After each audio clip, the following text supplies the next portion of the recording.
دارا و سکندر سے وہ مرد فقیر اولا، دارا و سکندر سے وہ مرد فقیر اولا، وہ جس کی فقیری میں بوئے اسد الہی،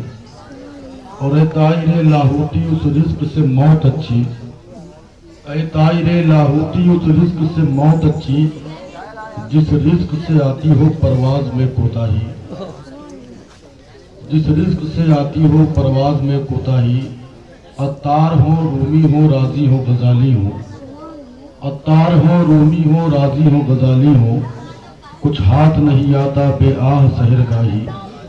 کچھ ہاتھ نہیں آتا بے آہ سحر گاہی۔ حضرات محترم، مجھ سے قبل ابھی آپ حضرات نے 2 تقریریں سماعت فرمائی، اور جب سے جلسہ شروع ہوا ہے آج کی بات میں کر رہا ہوں، آغاز جلسہ سے اب تک آپ نے بہترین نعت پاک سماعت فرمائی۔ قابل مبارکباد ہیں وہ لوگ جن لوگوں کے گھروں میں ایسے بچے پرورش پاتے ہیں، جن ماؤں کی آغوش میں اس طرح کے بچے پروان چڑھتے ہیں۔ میرے دوستوں، ہمیشہ عالم اسلام میں بسنے والے تمام ممالک ہوں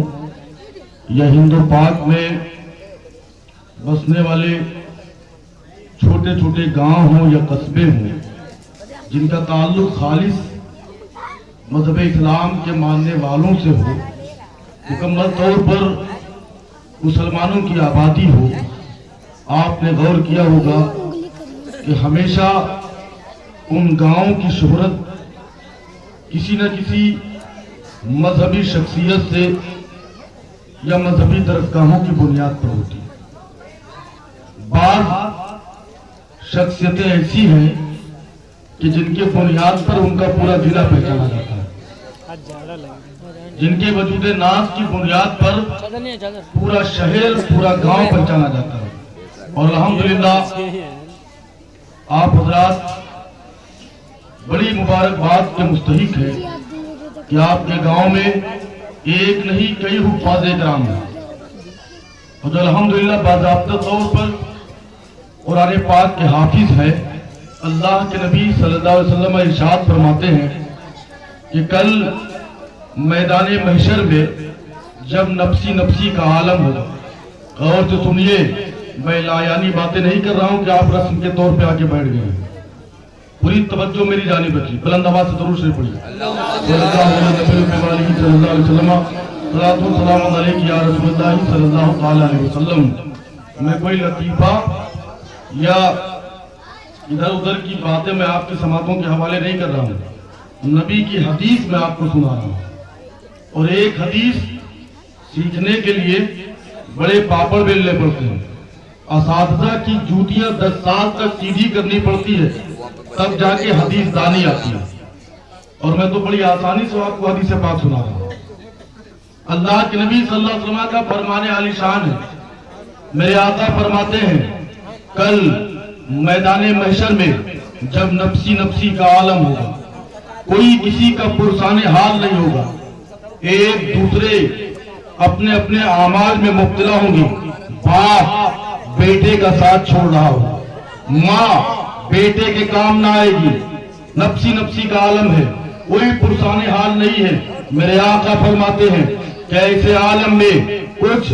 جماعتیں پیش کی جائیں گی، اور ان جماعتوں میں جتنے لوگ شامل ہوں گے سب کے سروں پر ایک تاج رکھا ہوگا، اور تاج کے چمکنے کا یہ عالم ہوگا، تاج کی رونق کا یہ عالم ہوگا، تاج کی رعنائی کا یہ عالم ہوگا کہ سورج کی چمک ان تاج والوں کے سامنے مانند پڑ جائیں گے، پھیکی پڑ جائیں گے۔ اتنے میں ایک جماعت اٹھے گی، وہ کہے گی کہ یا رسول اللہ یہ کون لوگ ہیں، یا اللہ یہ کون لوگ ہیں کہ جن کے سروں پر اتنا عظیم الشان تاج رکھا گیا ہے، جس کی بنیاد پر سورج کی شعاعیں مانند پڑ گئی ہیں۔ آقا فرمائیں گے کہ اللہ تبارک و تعالیٰ فرمائے گا اے میرے بندو تمہیں معلوم نہیں ہے یہ وہ مقدس جماعت ہے، یہ وہ مقدس ہستیاں ہیں جن کے بچوں نے قرآن پاک کو حفظ کر لیا تھا، جن کے بچوں نے اپنے سینوں میں قرآن پاک کو محفوظ کر لیا تھا، اسی بنیاد پر اللہ تبارک و تعالیٰ ان والدین کے سروں پر تاج رکھے گا، کیونکہ ان کا بچہ حافظ قرآن بن گیا ہے۔ نبی فرماتے ہیں کہ لوگ دیکھنے کے بعد ششدر رہ جائیں گے، کیا ایسے لوگ بھی دنیا میں پائے جاتے ہیں؟ جناب جبرائیل عرض کریں گے یا رسول اللہ آپ اس کی وضاحت کر دیجئے۔ آقا فرماتے ہیں کہ بار بار لوگ پوچھیں گے اور بار بار یہی جواب دیا جائے گا کہ ان کے سروں پہ جو تاج رکھا گیا ہے صرف اس بنیاد پر رکھا گیا ہے کہ ان کے بچوں نے دنیا میں قرآن پاک کو مکمل طور سے یاد کر لیا تھا، اس لیے آج محشر میں اس کا بدلہ دیا گیا ہے۔ اسی لیے تو کسی شاعر نے کہا تھا یہی ہے آرزو تعلیم قرآن عام ہو جائے، یہی ہے آرزو تعلیم قرآن عام ہو جائے کہ ہر پرچم سے اونچا پرچم اسلام ہو جائے۔ بے شک سبحان اللہ سبحان اللہ سبحان اللہ، ہر پرچم سے اونچا پرچم اسلام پرچم اسلام ہو جائے۔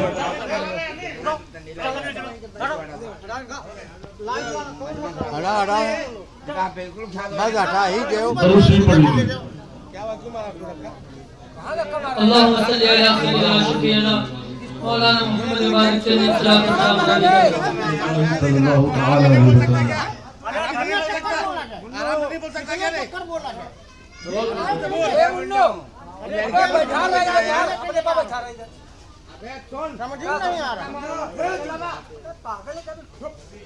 بیٹھ جائیے بیٹھ جائیے۔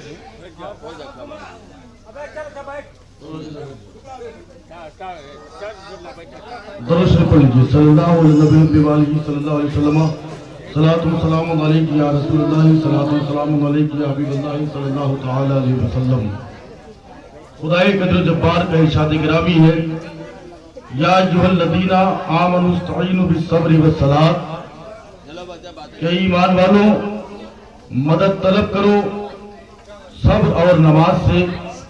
اور آگے اللہ تبارک و تعالیٰ کا فرمان ہے ان اللہ مع الصابرین، کہ بے شک اللہ صابروں کے ساتھ میں ہے۔ حضرات محترم، قرآن پاک کی آیت کریمہ جس کے تحت فقہاء کرام نے فرمایا، مفسرین نے فرمایا کہ یہ آیت کریمہ متفق علیہ ہے کہ اس آیت کریمہ کے تحت خدائے قدر و جبار اپنے ماننے والوں کو ایک اشارہ دے رہا ہے، اپنے عبادت کرنے والوں کو ایک اشارہ دے رہا ہے کہ اے لوگوں، جب تمہارے اوپر کسی مصیبت کا نزول ہو، جب تمہارے اوپر کسی پریشانی کا نزول ہو تو اللہ فرماتا ہے کہ اے میرے ماننے والوں، استعانت طلب کرو، مدد مانگو صبر سے اور نماز سے۔ غور کرنے کی ضرورت ہے کہ اس آیت کریمہ میں اللہ تبارک و تعالیٰ نے پہلے صبر کا ذکر فرمایا، اس کے بعد نماز کا ذکر فرمایا کہ سب سے پہلے تم صبر سے، اس کے بعد نماز سے مدد مانگو۔ میرے دوستوں اور بزرگوں، اسی آیت کریمہ کی تفسیر بن کر امام علی مقام رضی اللہ تعالیٰ عنہ کربلا کی دھرتی پر پہنچتے ہیں اور دنیا والوں کو یہ درس دے رہے ہیں، اپنے نبی کے ماننے والوں کو، اپنے نانا کے چاہنے والوں کو یہ پیغام دے رہے ہیں کہ اے میرے نانا جان کے ماننے والوں، اے میرے نانا جان کا کلمہ پڑھنے والوں، آؤ دیکھو آج ہمارے درمیان جو لوگ آ کر کھڑے ہوئے ہیں، جن کے مد مقابل ہم آ کر کھڑے ہوئے ہیں، وہ غیر نہیں ہیں، اپنے ہی ہیں، اپنے ہی ہیں، اور خاندان سے تعلق رکھنے والے لوگ ہیں، محبت رکھنے والے لوگ ہیں، اخوت کا جھوٹا پرچار کرنے والے لوگ ہیں۔ کون نہیں جانتا ہے کہ کربلا کے میدان میں ایک طرف یزیدی لشکر ہے، ایک طرف امام حسین کا لشکر ہے، ایک طرف ابن سعد کا لشکر ہے، شمردی جوشن کا لشکر ہے، جو اسلحے سے لیس ہے، ہر طرح کی تیاری کر کے آئے ہیں، تربیت حاصل کر کے آئے ہیں، جنگ کا سامان لے کر آئے ہیں، اور ایک طرف امام علی مقام رضی اللہ عنہ کا خانوادہ ہے، جن کے پاس کھانا بھی نہیں ہے، جن کے لیے پانی بھی بند کر دیا گیا ہے۔ اسلحہ تو بہت دور کی بات ہے، مکمل طور سے اگر امام حسین کے سپاہیوں کا جائزہ لیا جاتا ہے، تاریخ بیان کرتی ہے کہ امام علی مقام رضی اللہ عنہ کے سپاہیوں کے پاس اتنے اسباب و علل نہیں تھے کہ ان لشکریوں سے جا کر بھیڑ جاتے، لیکن ایک عزم تھا، ایک حوصلہ تھا، ایک جذبہ ایمان تھا، جس کی بنیاد پر میرے امام کا خاندان، میرے امام کے سپاہی